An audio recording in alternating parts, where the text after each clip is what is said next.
안녕하세요. 부모 코칭 노트 이선수입니다. 벌써 4월 중순이네요. 많은 학교들이 4월 마지막 주에서 5월 첫 주에 중간고사를 치를 텐데요. 중간고사를 앞둔 자녀의 시험 대비는 잘 돼가고 있나요? 학원에서 대비시켜주거나 인강으로 대비하는 경우가 대부분이지 않을까 싶습니다. 그런데 결과는 천차만별이죠. 시험 준비가 제대로 안 됐기 때문이죠. 시험 준비가 제대로 되지 않은 이유는 아이마다 다르겠지만 어디엔가 구멍이 있다는 얘기입니다. 오늘은 학원 교육이나 인강 수업으로 자녀의 시험 대비가 잘 되지 않은 경우 참고해 볼 만한 방법을 하나 제안해 보려고 해요. 초등학교는 요즘 시험 폐지 정책을 도입한 학교들이 대부분입니다. 시험 대비가 아니더라도 오늘 제가 제안하는 방법을 잘 활용하시면 탄탄한 실력을 갖게 될 거라 생각돼요. 자, 그럼 시작해 볼까요? 저희 집 작은 아이의 초등학교 입학 첫 해 학교 성적은 나쁘지 않은 정도였습니다. 많은 부모님들이 그렇지만 둘째를 대하는 마음에는 조급증과 불안이 첫 아이 때보다는 서서히 찾아오잖아요. 둘째는 별것 아닌 성취에도 과분한 인정을 받고 존재만으로도 부모에게 기쁨이 되곤 하니까요.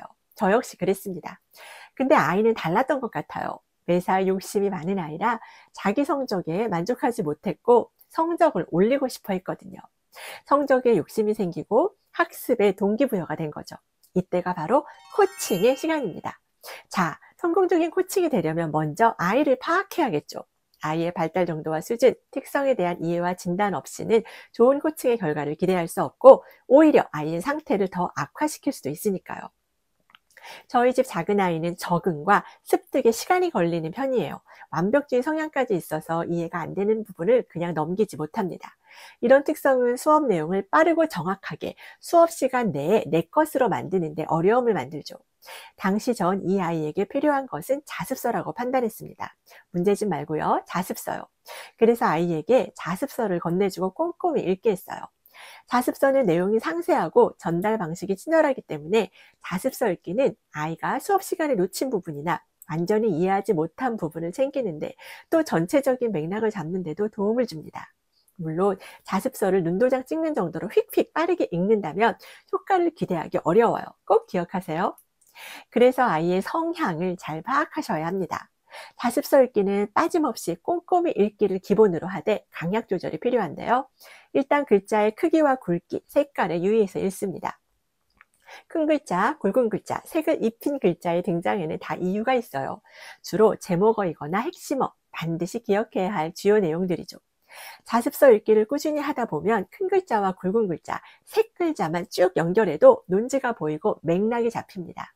일단 이 흐름을 타게 되면 아이는 자기주도 학습에 진입할 수 있게 돼요. 질문할 부분을 체크하거나 잘 외워지지 않는 부분에 표시를 해두거나 시험 직전에 다시 확인할 내용들을 구분해 둘 수 있겠습니다. 시험을 대비할 때 자습서만큼 중요하게 다뤄져야 하는 것은 바로 교과서인데요. 절대 교과서를 무시해서는 안 됩니다. 자녀의 학업을 중시하면서 교과서 한번 들춰보지 않는 학부모들이 계신데요. 이런 분들은 자녀의 학업을 중시하시는 게 아니라 학업 성적을 중시하는 분들이기 쉽습니다. 실은 자습서 학습보다 앞서 이뤄져야 하는 게 바로 교과서 읽기인데요. 성적에 불만이 싹 튼 작은 아이를 데리고 제가 제일 먼저 한 일도 교과서를 펴고 함께 앉는 것이었어요. 교과서도 자습서 학습과 크게 다르지 않습니다. 목차 단원의 제목, 소제목, 학습 목표 알아보기 등에 집중해서 읽혔어요. 먼저 이런 것들이 왜 중요한지를 설명해 줬는데요.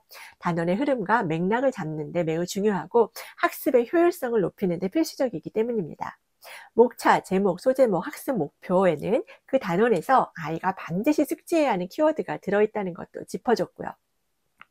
예를 들어 초등 6학년 2학기 사회교과서 목차 중 이웃나라의 자연환경과 인문환경에서 아이는 인문환경에 대한 정확한 이해가 있어야 한다는 거예요. 핵심어의 정확한 숙지는 아무리 강조해도 지나침이 없습니다. 키워드를 완전히 숙지하고 내용을 학습했다면 키워드들을 연결해서 그 단원의 학습 내용을 몇 개의 문장으로 정리하여 말할 수 있어야 합니다. 뿐만 아니라 알아보자, 살펴보자 등의 질문과 요구에 완벽하게 답할 수 있도록 공부가 돼 있어야 하겠죠. 각종 도표와 지도 등을 유의해서 살펴보고 해석할 수 있어야 하고요. 여기까지 잘 훈련됐으면 내가 만일 선생님이라면 이 단원에서 어떤 문제를 시험에 낼지 예측해보고 이에 대비해보면 좋습니다. 스스로 핵심을 파악하는 능력을 키울 수 있어요. 이 모든 과정을 아이가 혼자 해낼 수 있을 때까지 부모님이 함께 반복 훈련해 주실 수 있습니다.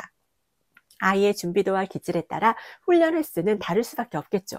만일 꼼꼼한 읽기가 잘 안 되는 아이라면 문제풀이를 통해 놓친 부분을 다시 체크해 볼 수 있다는 것도 잊지 마시고요. 틀린 이유를 확인하고 놓친 부분을 집중적으로 보충합니다. 아이가 꼼꼼하게 자습서 읽기 학습 과정을 잘 해낼 수만 있다면 문제풀이는 생략할 수도 있어요. 자습서 읽기와 문제풀이 병행을 위해 확보된 시간이 부족한 경우 문제풀이보다 자습서 읽기가 먼저라는 뜻입니다. 저희 집 아이의 경우도 중학생이 된 후로는 학업량이 늘고 워낙 자습서 학습을 꼼꼼히 하다 보니 문제풀이 시간이 절대적으로 부족했어요. 근데 자습서 읽기가 워낙 잘 돼 있었기 때문에 아이는 설사 문제 하나 풀어보지 못한 채로 시험을 봐도 좋은 성적을 받았습니다. 물론 시험에서 좋은 성적을 얻으려면 응용력이 필요하죠. 그러나 응용력보다 먼저 챙겨야 할 것이 바로 교과 내용에 대한 정확한 이해입니다. 내용 숙지도 안 된 상태에서 문제풀이만 왕창 문제를 외우다시피 해서 얻은 성적은 결국 모래 위에 쌓아 올린 성과 다를 바 없습니다. 문제를 왕창 풀려서 문제 자체를 달달 외우게 하기, 이게 바로 학원들의 전략이기도 한데요. 물론 개념 정리가 잘 안 된 상태에서 문제풀이만으로도 놓친 개념과 원리를 깨치는 학습 능력이 뛰어난 아이들 있습니다. 따라서 자녀에게 맞는 방법을 찾아 활용하시면 돼요. 모든 아이들이 자습서를 읽어야 한다든가 이 방법이 유일하거나 최고의 방법이란 뜻은 결코 아니니까요. 저희 집만 해도 큰아이에게는 이 방법을 적용하지 않았습니다. 아이마다 특성과 상황, 목표에 따라 학습 방법은 다를 수 있다는 점을 반드시 기억하시기 바라요. 이 방법은 꼼꼼하면서 책임감 있고 주의력 있는 아이에게 적용해 볼 만합니다. 독서가 잘 돼 있지 않아서 배경 지식이 부족한 아이에게도 추천하고요. 적용 범위는 초등학교 3학년부터 중학교 3학년까지, 고등학생이라면 필요에 따라 선택적으로 활용하면 될 것 같아요.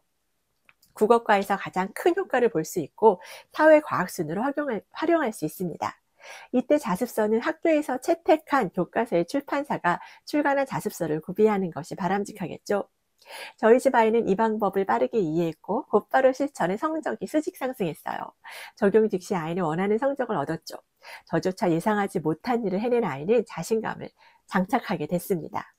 이 학습법을 자신에게 맞는 학습법으로 발전시켜서 성적을 잘 유지하더니 결국 원하는 고등학교에 진학할 수 있었어요.